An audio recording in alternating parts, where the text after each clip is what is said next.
How's it going, everyone? I hope you're all doing well. I want to welcome you to a brand new lecture where in this video, I'm going to break down a market maker sell model trade that I took on NASDAQ. I'm going to explain the use of time cycles and how I actually utilize them. And so before we begin with the breakdown, we're first going to watch the execution video so I can show you how I took this trade, how I executed it, and then we'll get into the breakdown. And so without further ado, let's get into today's lecture.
So now we've watched the execution video, I'm now going to play a clip from an outlook that I did.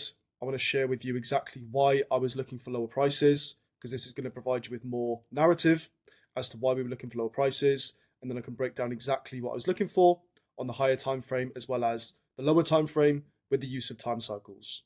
What we can see is that price is placed below it, validating a sell program, meaning previous week low is the current drawn liquidity. As long as price remains below this imbalance here, notice it's been utilized as resistance. I would want to see this daily SMT, the lows being validated before saying that previous week low is a draw. But either price is going to continue or remain below this imbalance here. Taking out this low would confirm that, or displace above this array, this imbalance, validating a buy program, and then previous week high would become the drawn liquidity. So very simple analysis. I'm just monitoring this array. As long as you remain below it, I'm bearish. If we get above it, I'm bullish. Simple as that. And so what I said in the outlook was, as long as price remains below this imbalance here, order flow is bearish. Why? Well, because this is a bullish fair value gap that has been utilized as support on price multiple times. What this shows to me is that IPTA is referring to this array, meaning IPTA is referring to this imbalance. And so if we displace below it, then as long as we remain below it, order flow is going to continue bearish and we're going to continue towards our sell side objectives. What was the sell side objective that we were looking for? Well, we're currently inside the previous week's range. And so previous week low was the first target. That was my drawn liquidity because price was in a sell program, which means we target sell side's liquidity. Now, this was the analysis for the trades. So why I was looking for lower prices.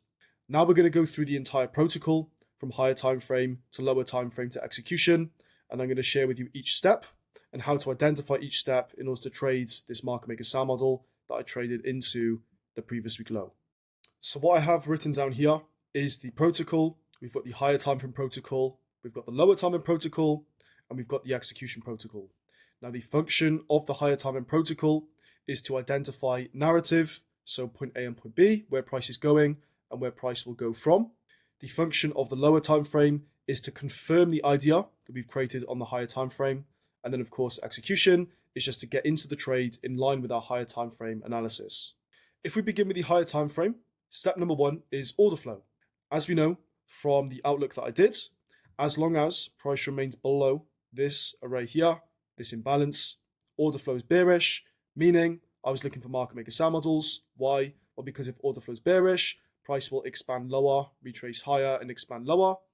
And those retracements followed by expansions are going to be lower time frame market maker models. And so we knew order flow is bearish on the hourly time frame as long as price remains below this imbalance here. Now this is the 10 o'clock candle, and what you'll notice is that we were significantly away from this imbalance here. And so what I did is I went down to the 50-minute time frame and I said, okay, what is the invalidation for the current sell program? And what you'll notice is that this entire candle here is the previous day low. We've got Monday here and Tuesday. This is currently Tuesday. And because we've displaced below the previous day low with an imbalance, this range now becomes a balanced price range. Now, how do I know this is a balanced price range? Well, if we measure how many points of buy side delivery occurred on this move higher, 119 points. If we then measure how many points of sell side delivery was delivered back to this low, so here, again, 119 points, meaning this entire range is balanced. And therefore, if price returns into it, it should be utilized as resistance to then continue lower because it's a balanced price range and there's no reason for IPTA to return back into this range because it's done its job, it's balanced the range. Because the function of IPTA is to balance price, and if we've got a range that is balanced, then IPTA has done its job. And so if IPTA returns to that range, then it should reject it. Reason being is there's no reason for price to go any deeper in that range, again, because it's already balanced. And so as long as price remains below the previous day low, order flow is bearish. Now you might be wondering, how does this play in with time cycles? Well, remember, this candle here is the previous day low. If price displaces below it, that then becomes a balanced price range, and then it must be utilized as resistance. This is the logic as to why continuations work, because remember, if price takes out a previous cycle low, either price is going to utilize it as resistance to continue lower, or price is going to reject it and then revert to the opposing side of the range. And in this case, price displaced below the low, utilize it as resistance, and this is a continuation model into the drawn liquidity. And so in other words, as long as price remains below the previous day low, order flow is bearish, and so we're looking for market maker sell models. And we can actually see the market maker sell model here. We've got expansion lower, retracement higher, expansion lower. This range is the market maker model, the market maker sell model that we're looking at. And so this is the market maker sell model that we're trading. I'm going to draw in the original consolidation as well, this sell side liquidity pool here. So we know order flow is bearish as long as price remains below the previous day low for a continuation model. Drawn liquidity, we already outlined that on the higher time frame. That was the previous week low. And what we can see is that price does in fact continue towards the previous week low.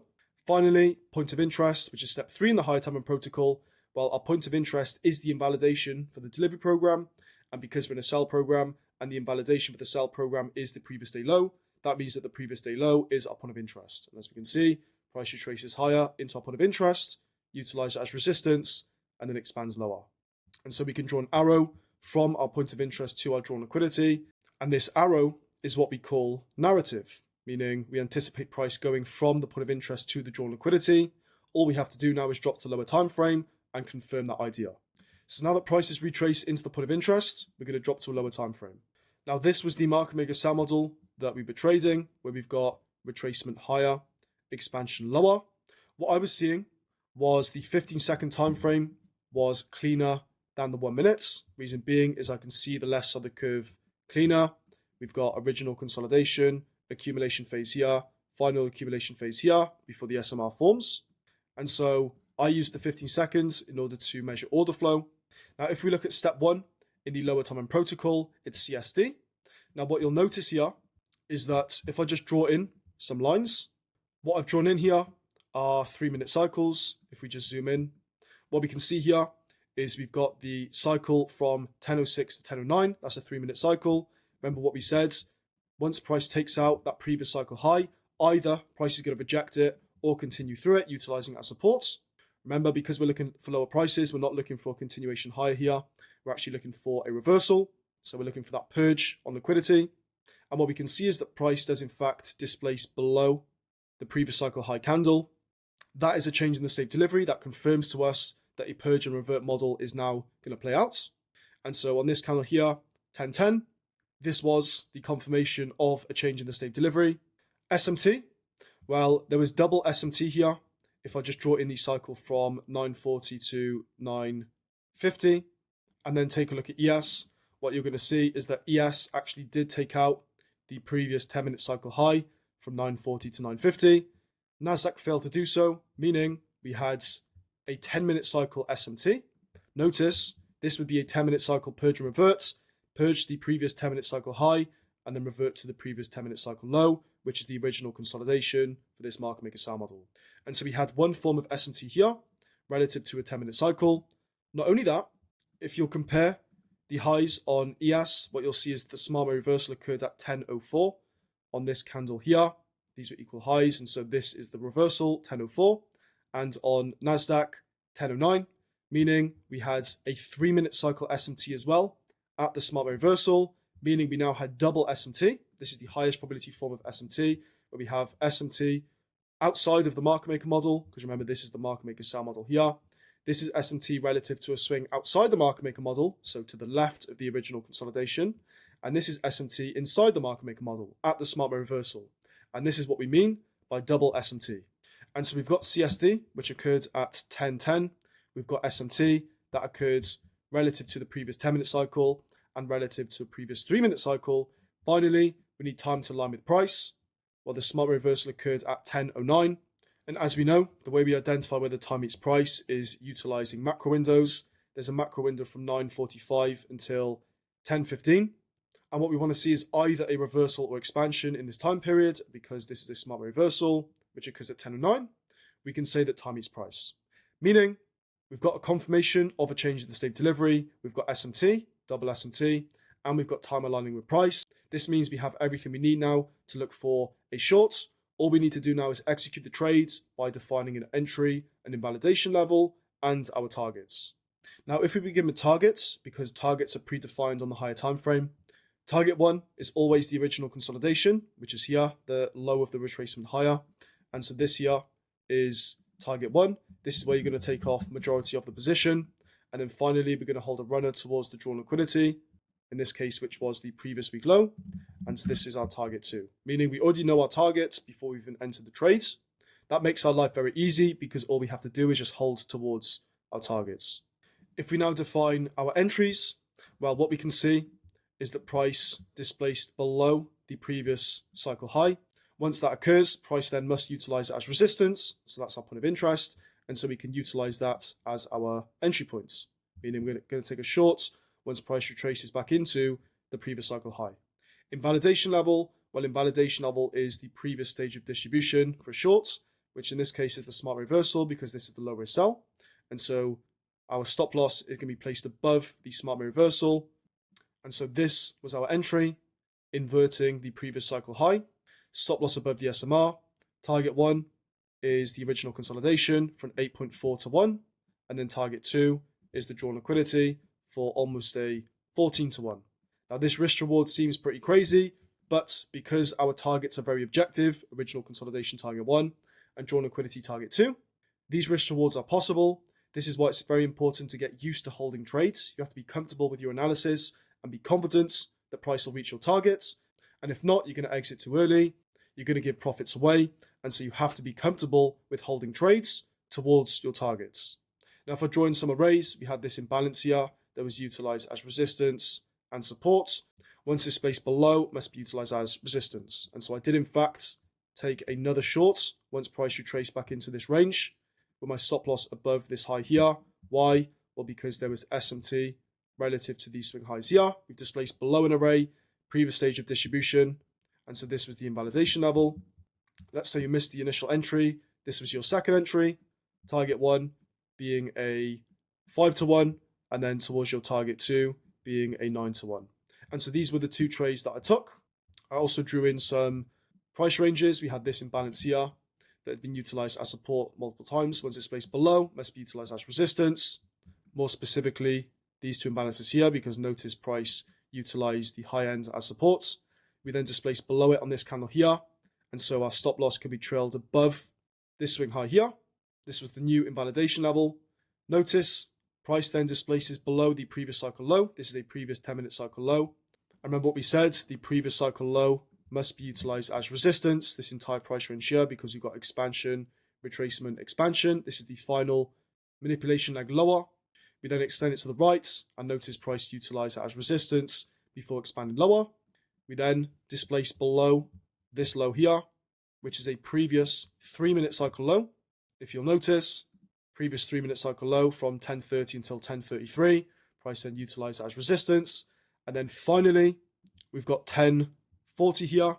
If I just draw in the previous cycle low, which is this candle here, notice price then utilized as resistance again before expanding lower into the drawn liquidity.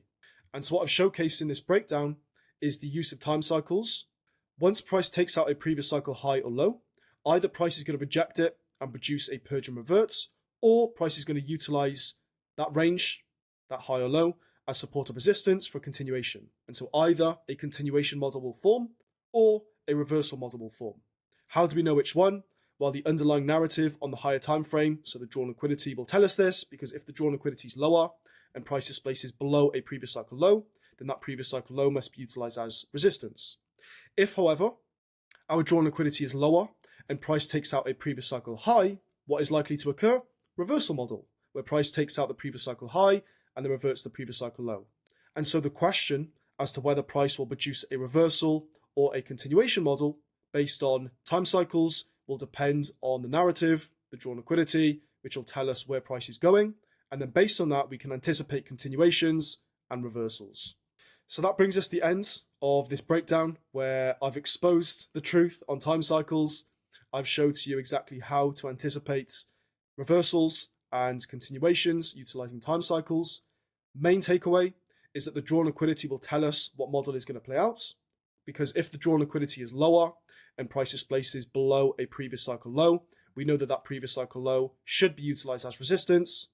On the other hand, if the drawn liquidity is lower and price takes out a previous cycle high, we know price will reject it, produce a reversal, and then revert back to the previous cycle low. I hope you found some value from this lecture, and with that, I'll see you in the next video. Be safe.